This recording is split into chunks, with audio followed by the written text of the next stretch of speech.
जय हिंद, नमस्कार। मैं मोहन पाठक और आपका एक बार फिर से स्वागत है एमपीएस हिंदी यूट्यूब चैनल पर। तो चलिए, एमपीएस हिंदी पर हम एनसीईआरटी की अगली कड़ी में जानेंगे गांव का प्रशासन, जो हम पढ़ा रहे हैं आपको क्लास 6 एनसीईआरटी एसएसटी, जिसमें हम पॉलिटी पढ़ा रहे हैं। अगर आपको और भी चीज़ें जाननी है, जैसे daily current affairs, news analysis और भी देश के प्रधानमंत्रियों के बारे में, तो सारी चीज़ें प्लेलिस्ट बनी है। भारत में क्या चल रहा है, दुनिया में क्या चल रहा है, सब कुछ आपको डिटेल में मिल जाएगा। तो चैनल को सब्सक्राइब करके डेली करंट अफेयर्स और न्यूज एनालिसिस के लिए और एनसीईआरटी की जो क्लासेस चल रही हैं उनका लाभ उठा सकते हैं। तो चलिए आइए जानते हैं गांव का प्रशासन क्या है। इससे पहले हमने पंचायती राज के बारे में जाना था, जिसमें 3 चीज़ों पर हमने चर्चा की थी कि पंचायती राज होता क्या है, पंचायती राज के अंतर्गत किस प्रकार की समस्याएं होती हैं। उसमें हमने सारी चीज़ें डिटेल में बताई कि गांव के लोग सड़क, पानी, घर, नौकरी, इन सारी चीज़ों पर, स्वास्थ्य, सारी चीज़ों पर चर्चा करते हैं। एक पंचायत बैठती है जिसमें जिसको जो समस्या होती है उसको बताते हैं, गरीबी रेखा क्या होती है, सब कुछ वहाँ पर हमने डिटेल में चर्चा किया हुआ। लेकिन आज की कड़ी में हम जानेंगे कि गांव का प्रशासन क्या होता है। साथ ही साथ अगले चैप्टर में हम जानेंगे नगर का प्रशासन क्या होता है। तो 3 चैप्टर जो इकाई 3 के अंतर्गत स्थानीय सरकार और प्रशासन है, इसमें पंचायती राज, गांव का प्रशासन और नगर प्रशासन है। तो आइए गांव के प्रशासन के बारे में जानते हैं। गांव क्या होता है, आपको पता है ना, कि जहां पर ज़्यादातर लोग खेती करते हों, यानी कि जहां पर 50, 60, 70% लोग खेती करते हों और वहां पर पशुपालन हो, मछली पालन हो, सारी व्यवस्थाएँ हो और कच्ची सड़कें हो। अब तो देख रहे हैं कि पक्की सड़कें हो रही हैं, पक्के मकान हो रहे हैं और स्वास्थ्य सुविधाएं, यानी कि अगर हम आज की तुलना करेंगे 2024 में, तो भारत का जो गांव है कहीं ना कहीं धीरे धीरे विकसित होते जा रहा है और हर चीज़ें, हर सुविधाएं गांव में पहुंच रही हैं। लेकिन जैसे कि गांव की एक धारणा होती है, लोगों के मन में होता है कि गांव कैसा होता है, तो गांव को लोग यही समझते हैं कि लोग गरीब होते हैं, फटे पुराने कपड़े पहनते हैं। ऐसा कुछ नहीं है। अब गाँव की स्थिति बदल चुकी है और जब आप गाँव जाएंगे, हाँ, हर गांव की स्थिति नहीं बदली है, लेकिन धीरे धीरे सब में बदलाव आ रहा है। गांव में झगड़ा हुआ था, इस लेसन में है, ठीक है, मुझसे नहीं हुआ था। लेकिन उससे पहले हम बता रहे हैं कि यहाँ ऊपर देखिए, कुछ कलर में लिखा हुआ है, भारत में 6 लाख से अधिक गांव हैं। उनकी पानी, बिजली, सड़क आदि की ज़रूरतों को पूरा करना कोई आसान काम नहीं है। यानी कि हमारे देश में कितने गांव हैं? 6 लाख गांव हैं, ऐसा एनसीईआरटी किताब क्लास 6 में लिखा गया है। इसके अलावा ज़मीन के दस्तावेजों का रखरखाव करना पड़ता है और आपसी विवादों को भी निपटाने की ज़रूरत पड़ती है। इन सब की व्यवस्था के लिए गांव का प्रशासनिक ढांचा होता है। इस पाठ में हम 2 ग्रामीण प्रशासनिक अधिकारियों के काम के बारे में थोड़े विस्तार से पढ़ेंगे। यानी कि गांव में जो ज़मीनें होती हैं, यानी कि खेती की ज़मीन होती है, घर की ज़मीन होती है, गाँव की ज़मीन होती है, तालाब होते हैं, पोखरे होते हैं, ये किसके नाम पर हैं, इनकी रखरखाव की जाती है। यानी कि हमने देखा होगा ना कि हमारे यहाँ जो दस्तावेजों का रखरखाव कौन करता है? लेखपाल करता है, ठीक है, लेखपाल करता है, ठीक है। इसको और राज्यों में अलग अलग नामों से जाना जाता है, जैसे राजस्थान में पटवारी शायद कहा जाता है और उत्तर प्रदेश में लेखपाल कहा जाता है और भी कई राज्यों में कुछ और कहा जाता होगा, ठीक है। तो आइए, गाँव में झगड़ा हुआ है और किस प्रकार से उसका निपटारा हो रहा है, उसमें 2 अधिकारियों की ज़रूरत पड़ती है। वो अधिकारी कौन से हैं, उनकी चर्चा कर रहे हैं। मोहन, देखिए मेरा ही नाम आ गया, तो क्या मैंने ही झगड़ा किया है? बिल्कुल ऐसा नहीं है, ठीक है। मोहन एक किसान है। उसके परिवार के पास थोड़ी सी खेतीहर ज़मीन है जिस पर कई सालों से खेती कर रहा है। उसके खेत से लगा हुआ ही रघु का खेत है। दोनों के खेत एक छोटी सी मेड़ से अलग होते हैं। एक सुबह मोहन ने देखा कि रघु ने मेड़ को थोड़ा आगे बढ़ा लिया था। ऐसा करके उसने मोहन की कुछ ज़मीन अपने खेत में मिला ली थी और अपने खेत का आकार बढ़ा लिया। मोहन को बहुत गुस्सा आया, मगर वह थोड़ा डरा हुआ भी था। रघु के परिवार के पास बहुत ज़मीन थी और इसके अलावा उसके ताऊ गांव के सरपंच भी थे। फिर भी मोहन ने हिम्मत जुटाई और रघु के घर पहुंच गया। दोनों के बीच कहासुनी हुई। रघु ने तो मानने से ही इनकार कर दिया कि उसने मेड़ को आगे बढ़ाया था। थोड़ी ही देर में झगड़ा शुरू हो गया। रघु ने अपने एक मजदूर को बुला लिया। दोनों मिलकर मोहन पर चिल्ला रहे थे। फिर उन्होंने मोहन को मारना शुरू कर दिया। हो हल्ला सुनकर पड़ोसी बाहर आ गए। उन्होंने देखा कि मोहन की पिटाई हो रही है। बीच बचाव करके उन्होंने मोहन को बचाया। मोहन को सिर पर और हाथ में बहुत चोटें आई थी। एक पड़ोसी ने उसकी मरहम पट्टी की। मोहन के एक दोस्त ने, जो गांव के डाकघर में काम करता था, सुझाव दिया कि उन्हें स्थानीय पुलिस थाने जाकर रपट लिखवानी चाहिए। जबकि कुछ लोग इसके खिलाफ थे। उनको लग रहा था कि बहुत सारा पैसा बर्बाद हो जाएगा और नतीजा कुछ नहीं निकलेगा। कुछ लोगों ने कहा कि रघु के परिवार वाले तो पहले ही पुलिस थाने पहुंच चुके होंगे। काफ़ी विचार विमर्श के बाद अंततः यह तय हुआ कि जिन पड़ोसियों की आंखों के सामने यह घटना हुई थी, मोहन उनको लेकर पुलिस थाने जाएगा। यानी कि इस पूरे घटनाक्रम में ये हुआ कि एक व्यक्ति द्वारा दूसरे व्यक्ति की मेड़ काटी। मेड़ क्या होती है, जिनको नहीं पता हम बता दें। आप खेत देखे होंगे, खेतों में अलग अलग गांठें होते हैं, यानी कि कुछ भाग किसी और का होता है, कुछ और किसी का होगा, यानी कि कुछ चार कोने जैसे होते हैं, यानी कि मेड़बंदी कर दी जाती है, बाउंड्री आप कहते हैं। जैसे आपके घरों में गार्डन होता है, उसी तरह खेतों में अलग अलग पार्टीशन होती है। अगर शहर से हैं, आप नहीं समझ पा रहे हैं तो बता रहे हैं। जैसे आपका घर है, बगल में किसी और का घर है, और आपके घर के बीच में और उनके घर के बीच में एक दीवार खड़ी है, जिसे आप बाउंड्री वॉल कहते हैं। तो ये वैसे ही गांव के खेतों में क्या होता है, मेड़ बना दी जाती है, मिट्टी की मेड़ बना दी जाती है, और उसी को लोग क्या करते हैं, खेत की जुताई हुआ या गुड़ाई हुआ या मेड़ की छटाई हुई, उसी के चक्कर में लोग मेड़ छाँटते छाँटते एक हाथ की मेड़ को 2 उंगली की बना देते हैं। तो इस प्रकार से क्या होता है कि जिसकी तरफ ज़्यादा कट जाती है, उन दोनों में आपस में झगड़ा होता है, वही हुआ। फिर मारपीट हो गई दोनों के बीच में, और फिर पुलिस वाली बात आई तो लोग डरा रहे थे कि पुलिस के पास जाओगे तो कुछ नहीं होगा। यानी कि यहाँ पे ये हो रहा था कि एक दबंग है और एक गरीब है, तो दोनों के बीच में लड़ाई हो चुकी थी। और आपको पता है कि दबंग हमेशा हावी पड़ता है, लेकिन जो प्रशासन होता है, सरकार जो होती है, वो तो किसकी तरफ जाती है, किसकी तरफ जाती है, जो प्रताड़ित होता है, जो उसका नुकसान हुआ होता है। लेकिन बहुत जगहों पर ये होता है ज़्यादातर कि जो प्रभावशाली होता है, कहीं ना कहीं पैसे देकर, घूस देकर, वो क्या करता है, प्रशासन से अपनी बात मनवा लेता है। लेकिन देखते हैं कि मोहन किसान के साथ यहाँ पर क्या होने वाला है। ठीक है, पुलिस थाने का क्षेत्र। पहली बात, जो घटनाक्रम होता है, हर थाने के अलग अलग क्षेत्र होते हैं। तो किस थाने का क्षेत्र था, उसकी बात की जा रही है। थाने के रास्ते में एक पड़ोसी ने पूछा, क्यों ना हम थोड़ा और पैसा खर्च करके शहर के बड़े थाने चले। मोहन ने समझाया कि बात पैसे की नहीं है, हम इसी थाने में अपना मामला दर्ज करवा सकते हैं, क्योंकि हमारा गांव इसी कार्य क्षेत्र में आता है। मैंने आपको बताया ना कि हर क्षेत्र का अलग अलग थाना होता है, और उस थाने में ही आप रपट लिखवा सकते हैं, यानी कि आप दूसरे क्षेत्र में नहीं जा सकते हैं। मान लीजिए एक थाने के अंतर्गत 10 गांव है, तो वो 10 गांव के लोग उसी थाने में जा सकते हैं, और ना कि बी वाले थाने में जाकर वो रपट लिखवा सकते हैं। उनको ए थाने में ही जाना पड़ेगा। ठीक है, हर पुलिस थाने का एक कार्य क्षेत्र होता है, उसके नियंत्रण में रहता है। लोग उस क्षेत्र में हुई चोरी, दुर्घटना, मारपीट, झगड़े आदि की रपट उसी थाने में लिखवा सकते हैं। यह वहाँ के थानेदार की जिम्मेदारी होती है कि वह लोगों से घटना के बारे में पूछताछ करें, जांच पड़ताल करें और अपने क्षेत्र के अंदर के मामलों पर कार्रवाई करें। अगर आपके घर में चोरी हो जाती है तो आप किस थाने में जाकर अपनी शिकायत दर्ज करवाएंगे, तो आप किस थाने में जाएंगे भाई, जो आपका अपना थाना होगा। ठीक है, आप जैसे एड्रेस लिखते हैं, मान लीजिए आपका गांव फला है, आपका गांव फला है, आपका ज़िला फला है, लेकिन आपका थाना क्या है, तो थाना जो होता है ना, उसी को कहते हैं। ठीक है, पुलिस स्टेशन जिसे कहते हैं। मोहन और रघु के बीच में किस बात को लेकर विवाद हुआ था भाई, मेड़ की छटाई में विवाद हुआ था। मोहन को रघु से झगड़ा करने में डर क्यों लग रहा था, क्योंकि रघु का परिवार कहीं ना कहीं गाँव में समृद्ध परिवार था।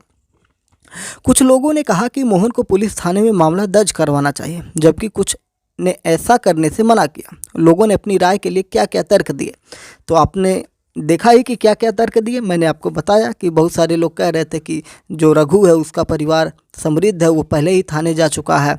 इस प्रकार से बातें बताई जा रही थी। कुछ और भी चीज़ें जो हैं आप अपने से भी ऐड कर सकते हैं। पुलिस थाने में होने वाला काम क्या है, आइए उस पर चर्चा करते हैं।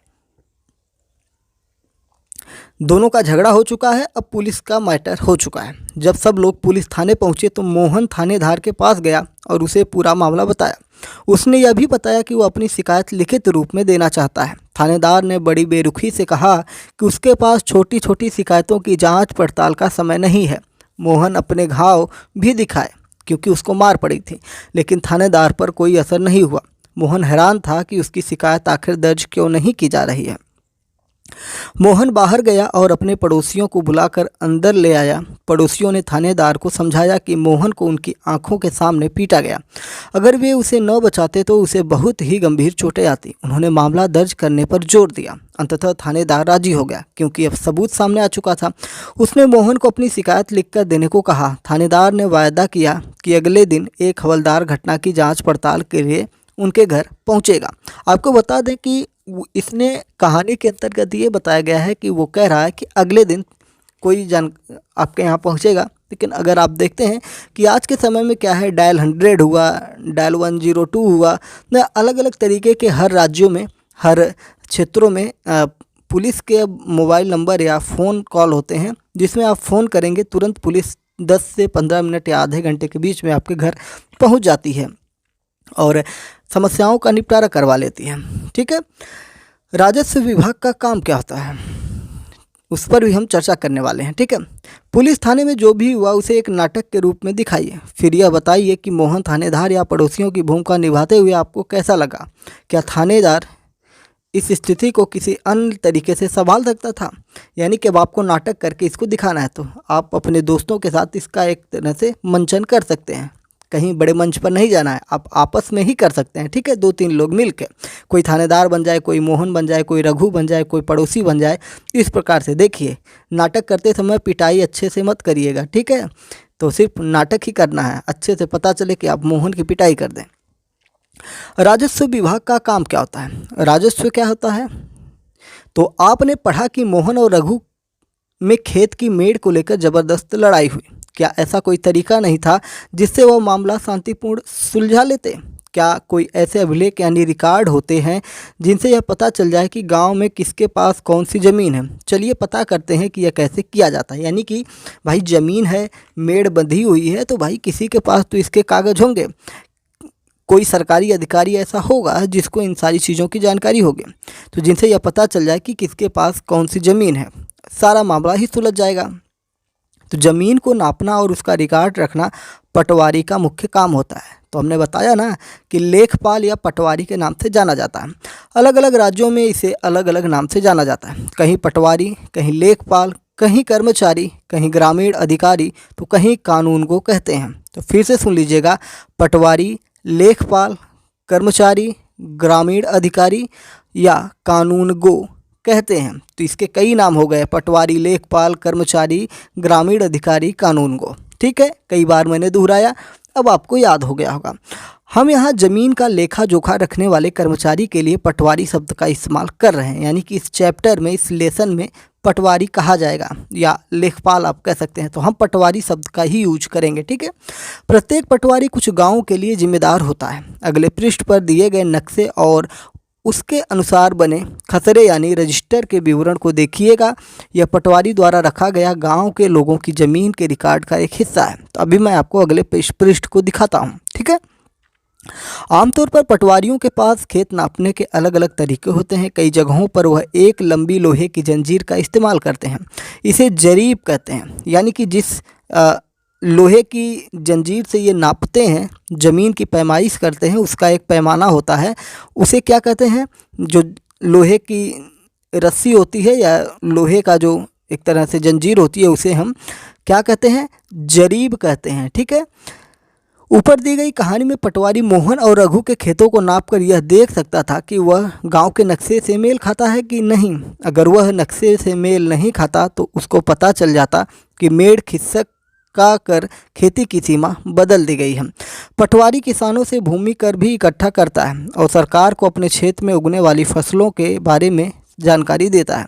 यह काम वह अपने रिकॉर्डों के आधार पर करता है, इसीलिए ज़रूरी है कि वह उनको समय समय पर दुरुस्त करता रहे। किसान कई बार फसल बदल देते हैं, कुछ और उगाने लगते हैं। ब्रैकेट में लिखा हुआ है कि अगर आप ग्रामीण क्षेत्र में रहते हैं तो पता कीजिए क्या करना है। आपके क्षेत्र का पटवारी कितने गांवों के लिए ज़मीन के अभिलेख रखता है, गांव के लोग पटवारी से कैसे संपर्क करते हैं। तो आपको पता ही होगा कि जो पटवारी होते हैं वो अक्सर कहाँ मिलते हैं? आपको ब्लॉक पे मिलते हैं। यानी कि जो ब्लॉक संसाधन केंद्र होता है वहाँ पर ये मिलते हैं और वहीं पर या तहसील में आपको मिल जाते हैं। तो वहाँ जाकर आप उनसे संपर्क कर सकते हैं या अपने ग्राम पंचायत के जो मुखिया हैं ग्राम प्रधान हैं उनसे कहकर आप लेखपाल से संपर्क कर सकते हैं।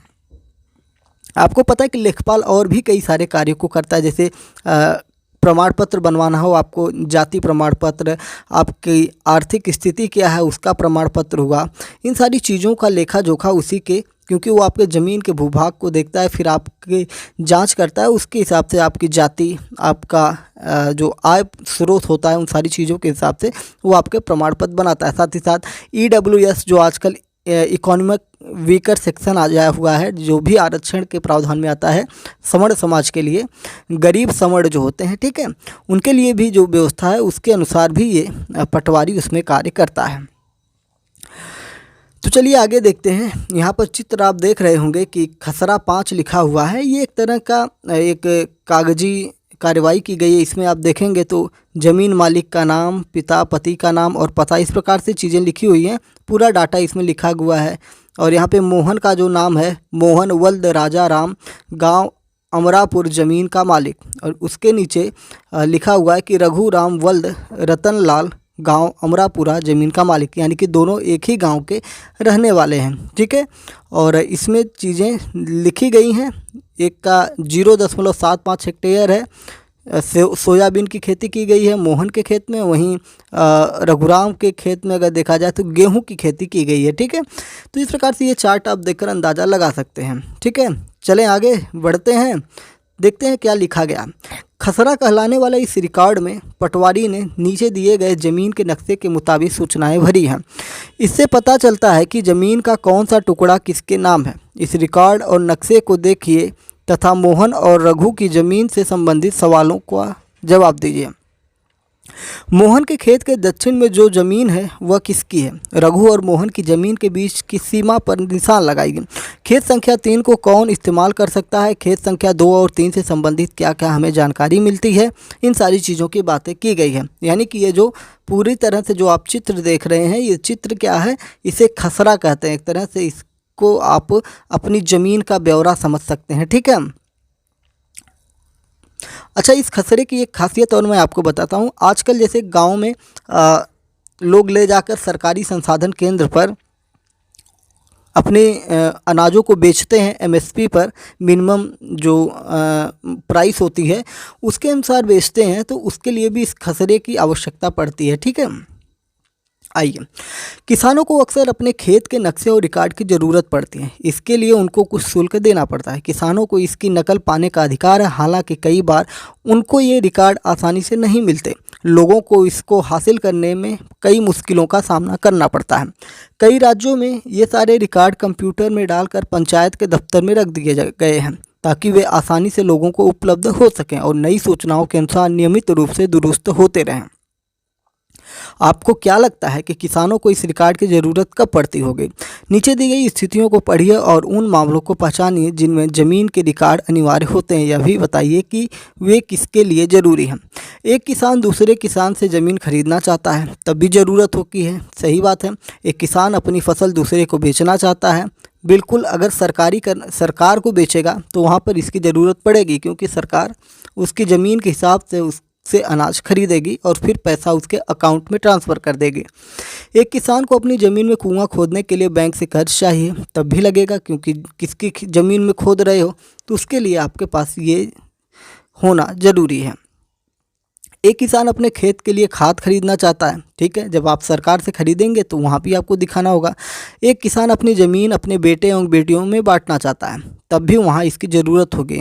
तो बिल्कुल खसरा की ज़रूरत हर काम में यहाँ पर होती है।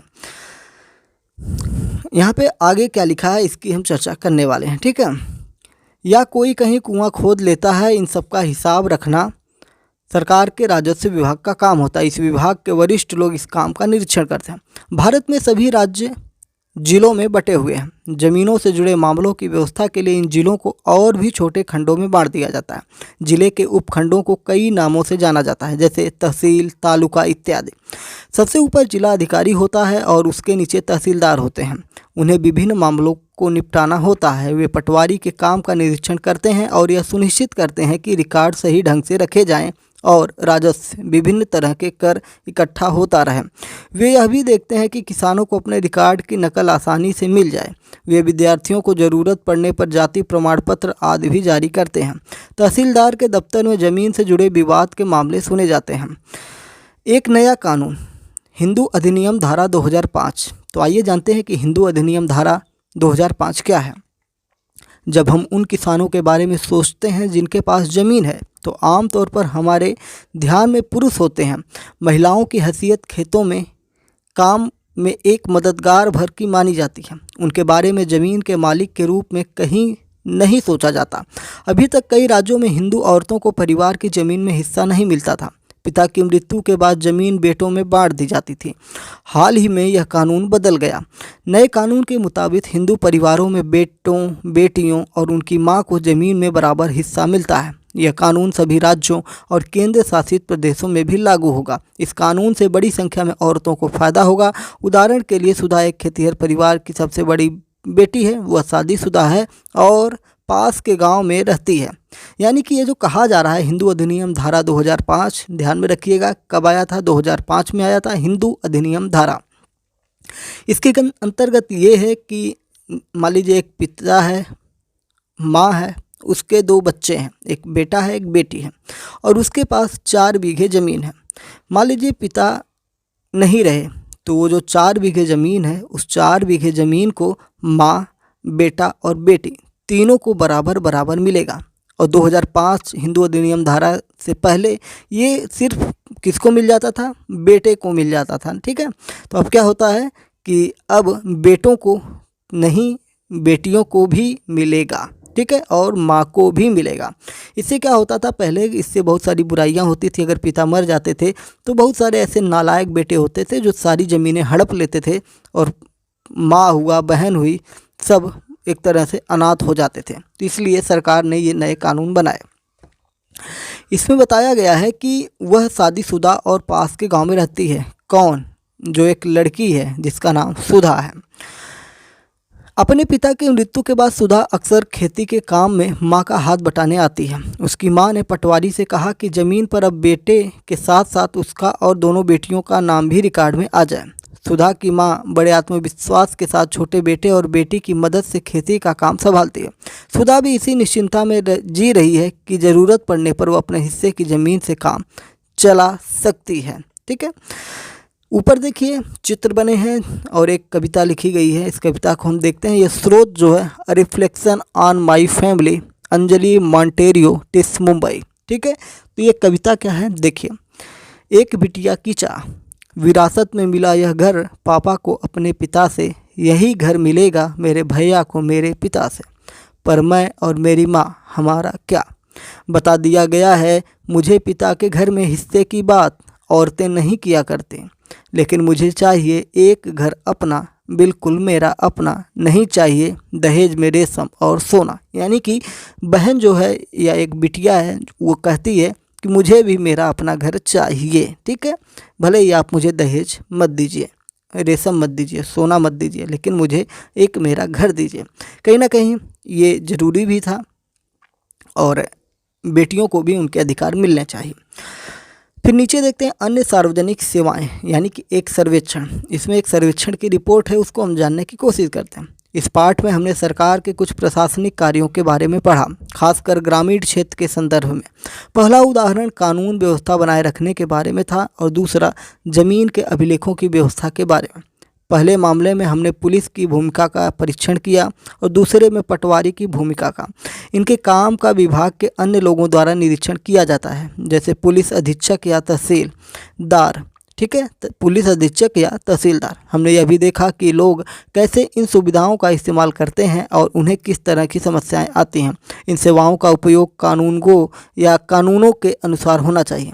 ठीक है, तो यहाँ पे क्या दिया गया है, थोड़ा सा आप इसको करेक्ट करिएगा। इन सेवाओं का उपयोग कानूनों के अनुसार होना चाहिए। ठीक है, अपने संभवतः सरकार के अन्य विभागों द्वारा दी जा रही सार्वजनिक सेवाओं को देखा होगा। अपने गांव या क्षेत्र के लिए दी जा रही सार्वजनिक सेवाओं की एक सूची बनाइए। दुग्ध उत्पादक समिति, राशन की दुकान, बैंक, पुलिस थाना, बीज और खाद के लिए कृषक समिति, डाक बंगला, आंगनवाड़ी, बालवाड़ी, सरकारी स्कूल, प्राथमिक स्वास्थ्य केंद्र, अस्पताल इत्यादि। 3 सार्वजनिक सेवाओं पर जानकारी इकट्ठी कीजिए और अपनी अध्यापिका के साथ चर्चा कीजिए कि इनकी कार्यप्रणाली में कैसे सुधार किया जा सकता है। आपके लिए एक उदाहरण आगे दिया जा रहा है। तो ये रहा एक रिपोर्ट, इसको आप देख लीजिए। और यहाँ पे अब प्रश्नोत्तरी आ गई है। प्रश्नोत्तरी में क्या क्या कहा गया है वो देख लीजिए। यहाँ पे अभ्यास प्रश्न आ गए हैं और इसमें दिया गया है कि पुलिस का क्या काम होता है। दूसरा प्रश्न है पटवारी के कोई 2 काम बताइए। तहसीलदार का क्या काम होता है। एक बिटिया की चाह कविता में किस मुद्दे को उठाने की कोशिश की गई है। क्या आपको यह मुद्दा महत्वपूर्ण लगता है और क्यों। तो पुलिस का क्या काम होता है हमने आपको बता ही दिया है। पाठ अगर आपने लेसन को अच्छे से सुना होगा तो आपको सारे सवालों के जवाब मिल जाएंगे। फिर 5वां सवाल है, पिछले पाठ में आपने पंचायत के बारे में पढ़ा। पंचायत और पटवारी का काम एक दूसरे से कैसे जुड़ा है। बिल्कुल जुड़ा हुआ है। इसको भी आप जोड़कर बताइए। पंचायत क्या करता है, गांव की समस्याओं का निवारण करता है, और पटवारी क्या करता है, उन समस्याओं के बारे में उसके पास जो डाटा होते हैं वो पहले से जमा होते हैं। जैसे गांव की ज़मीनों के बारे में हिसाब किताब हुआ, कौन गरीब है, कौन अमीर है, किसके पास कितना पैसा है, सब कुछ किसके पास होता है, पटवारी के पास होता है। 6वां क्वेश्चन है, किसी पुलिस थाने जाइए और पता कीजिए कि यातायात नियंत्रण, अपराध रोकने और कानून व्यवस्था बनाए रखने के लिए पुलिस क्या करती है, खासकर त्यौहार या सार्वजनिक समारोहों के दौरान। तो आपने देखा होगा कि त्योहारों वगैरह में पुलिस गश्तियां लगाती रहती हैं और सबसे कहती है कि शांति व्यवस्था बनाए रखिए, डीजे को 10 बजे से पहले बंद कर दीजिए। बहुत सारी व्यवस्थाएँ होती हैं जिनको बनाया जाता है। पता चले लोग रात भर डीजे बजाएँ और कोई बीमार व्यक्ति हो, सो भी ना पाए। तो ये सारी चीज़ें हैं जिन सब का नियंत्रण यातायात नियंत्रण है में कहता है कि हेलमेट लगाकर चलिए, नाबालिग गाड़ी न चलाएं, यानी कि 18 साल से उम्र के बच्चे ही गाड़ी चलाएं। बहुत सारे कानून होते हैं, लाइसेंस लेकर चलिए। 7वां क्वेश्चन है कि एक ज़िले में सभी पुलिस थानों का मुखिया कौन होता है, तो पता करें। तो कौन होता है सभी पुलिस थानों का मुखिया, एसपी होता है ना। तो इन सारी चीज़ों के बारे में आप चर्चा कर सकते हैं। 8वां क्वेश्चन दिया गया है कि चर्चा कीजिए कि नए कानून के तहत महिलाओं को किस तरह फ़ायदा होगा। हमने अभी बताया कि महिलाओं को भी उनको अधिकार प्राप्त होंगे, प्रॉपर्टी में उनको हिस्सा मिलेगा। आपके पड़ोस में क्या कोई औरत है जिनके नाम ज़मीन जायदाद हो, यदि हाँ तो उसे यह संपत्ति कैसे प्राप्त हुई। तो इन सारी चीज़ों के बारे में भी आप बता सकते हैं। जैसे कोई पति पत्नी है, पति का आकस्मिक मृत्यु हो जाती है या किसी भी प्रकार से उनकी मृत्यु हो जाती है तो प्रॉपर्टी पत्नी को मिल जाती है। मान लीजिए पति पत्नी के कोई बच्चे नहीं हैं तो पूरी प्रॉपर्टी माँ को ही मिल जाएगी, यानी पत्नी को ही मिल जाएगी। तो उम्मीद है कि अब आपको ग्राम सभा है या ग्राम का प्रशासन है उसके बारे में जानकारी हो गई होगी। अगले चैप्टर में हम पढ़ेंगे नगर का प्रशासन। तो NCERT और न्यूज़ एक्सप्लेन के लिए MPS हिंदी को सब्सक्राइब करके हमारे साथ जुड़ जाइए। जय नमस्कार, भारत माता की जय।